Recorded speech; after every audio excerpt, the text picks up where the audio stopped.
Bientôt, ça sera vous, en Thaïlande, avec les pieds dans l'eau, à regarder l'horizon, un superbe horizon en Thaïlande. Donc, vous arrivez, vous préparez vos vacances. Voilà quelques tips qui vont vous préparer pour venir en Thaïlande sans faire d'erreur. On y va. On commence par la valise. La valise, quand vous arrivez en Thaïlande, elle devrait être à moitié vide, aux trois quarts vide. C'est pas la peine d'amener vos vêtements de l'Europe. Les vêtements que vous avez en Europe, ils arrivent de Chine, ils arrivent d'Inde, de Bangladesh, du Myanmar. Donc, on les a ici, c'est à côté de la Thaïlande. Donc, quand vous arrivez ici, premier truc que vous faites, vous allez dans un marché de nuit, il y en a partout. Et là, vous avez tout ce qui est t-shirt, shirt, euh, les, les, les, les chaussettes, enfin tout ce que vous avez besoin, c'est tout là et c'est à moitié prix. Et pareil pour la toiletterie, c'est pas la peine d'amener vos shampoings, votre brosse à dents, il y a tout ici. Vous allez dans un 7-Eleven, c'est les magasins qui sont ouverts ici, c'est ouvert 24 heures sur 24, il y en a tous les coins de rue et là vous avez tout ce qu'il vous faut. Par contre, quand vous repartez de la Thaïlande, c'est là que vos valises devraient être ultra pleines. Les vaccins pour la Thaïlande, il n'y a pas besoin. Tout ce que vous avez à faire, c'est à vous pointer à la porte de la Thaïlande, taper à la porte de la Thaïlande, ils vous ouvrent la porte, vous rentrez et les vacances peuvent commencer. Visa, en Thaïlande maintenant, c'est facile. Vous avez un visa à l'arrivée de 60 jours pour vos vacances. Si vous utilisez 10 jours, 20 jours, 30 jours, c'est comme vous voulez. Et quand vous avez fini, vous sortez du pays, ils vous l'annulent, c'est fini. Mais au moins maintenant, vous savez que pour le visa, vous n'avez rien à faire. C'est juste à l'arrivée, à l'aéroport, l'immigration, vous mettra un tampon de 60 jours. Et même si vous voulez rester pour 30 jours de plus, c'est faisable en prenant une extension. Ça coûte 2000 bahts, 1900 bahts, à peu près 50 euros. Et vous pouvez rester 30 jours de plus sur le territoire thaïlandais. Sur le visa, c'est réglé. La Thaïlande, est-ce que c'est dangereux? Mais bien sûr que non. C'est tellement sécurisé ici. C'est tellement, à comparer à l'Europe, à comparer aux USA, à comparer à la Russie, à comparer à n'importe quel pays. Ici, une femme peut rentrer chez elle à 2 heures du matin, rentrer d'un bar et marcher jusqu'à son hôtel et elle n'aura aucun problème. Les Thaïs savent que vous êtes ici en vacances. Donc, vous avez amené un petit peu d'argent, ils vont faire tout pour vous aider dans vos vacances, pour essayer de se faire un petit billet. Ils vont vous servir autant qu'ils peuvent, mais en aucun cas, on entend parler d'agression, on entend parler de danger. Vous pouvez laisser votre clé sur votre mobilette, vous pouvez laisser votre porte de chambre ouverte ou votre porte de maison ouverte. Il ne se passe à rien. Le pays, c'est comme ça. Vous êtes en vacances, ils le savent, ils vont tout faire pour que vous ayez de bonnes vacances et un très bon souvenir.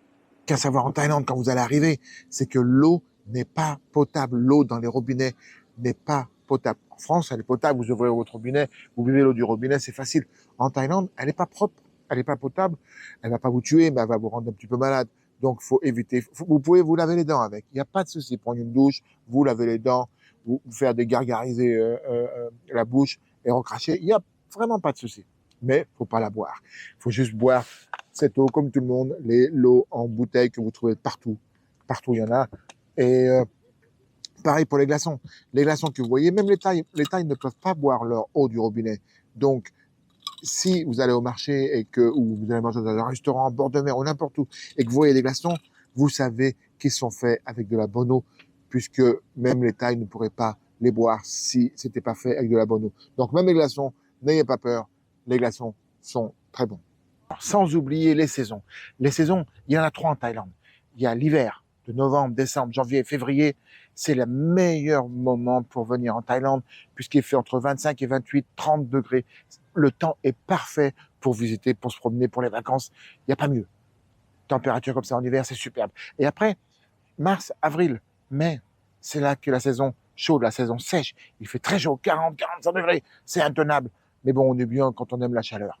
Et après, juin, juillet, août, septembre, octobre, c'est la saison des pluies. Mais comme vous voyez derrière vous, on est en pleine saison des pluies puisqu'on est en mois d'octobre. Il pleut uniquement le soir, 1 heure ou 2. Il pleut souvent, mais il pleut quoi, 1 heure ou 2, c'est un pays tropical. Donc, il n'y a vraiment pas de souci à se faire. Il y a des jours où il pleut beaucoup, mais pas à Hua Hin. À Hua Hin, on a un microclimat. Et ça ne nous empêche pas de sortir et de venir manger des calamars. Thank you. Et pour la SIM card, pour que vous ayez Internet et un téléphone en Thaïlande, c'est très facile. Vous l'achetez dans n'importe quel 7-Eleven. Donc, quand vous arrivez à l'aéroport, c'est pas la peine d'acheter là-bas. Ça coûte 5 fois le prix. Rentrez dans n'importe quelle ville où vous allez et de là, aller dans un 7-Eleven et acheter une SIM card. C'est pour 200 bahts, 5 euros. C'est 30 jours d'Internet, 5G. C'est imbattable, c'est imprenable, c'est un vraiment bon deal. Vous pouvez voir la vidéo que j'ai fait un petit peu avant dans ma bio à propos de la SIM card en Thaïlande. Voilà, j'espère que ces petits conseils vous aideront dans vos vacances. N'oubliez pas que les Thaïs feront tout pour que vous ayez de bonnes vacances. Une fois que vous arrivez ici, vous allez louer un hôtel ou une guest house ou quoi que ce soit. Vous savez, même si vous êtes dans la montagne en Thaïlande et qu'il n'y a aucune, merci, il y a aucune accommodation, vous allez voir les prêtres, les monks, ils vous hébergent pour la nuit gratuitement. C'est tellement facile en Thaïlande. Ils font tout pour vous servir, pour que vous ayez de bonnes vacances. Donc, j'espère que vos vacances seront superbes grâce à ces petits tips. Et si un jour vous passez par Hua Hin, passez me voir, passez dire bonjour. Je suis à 300 km au sud de Bangkok, dans une petite ville qui s'appelle Hua Hin. Bye bye.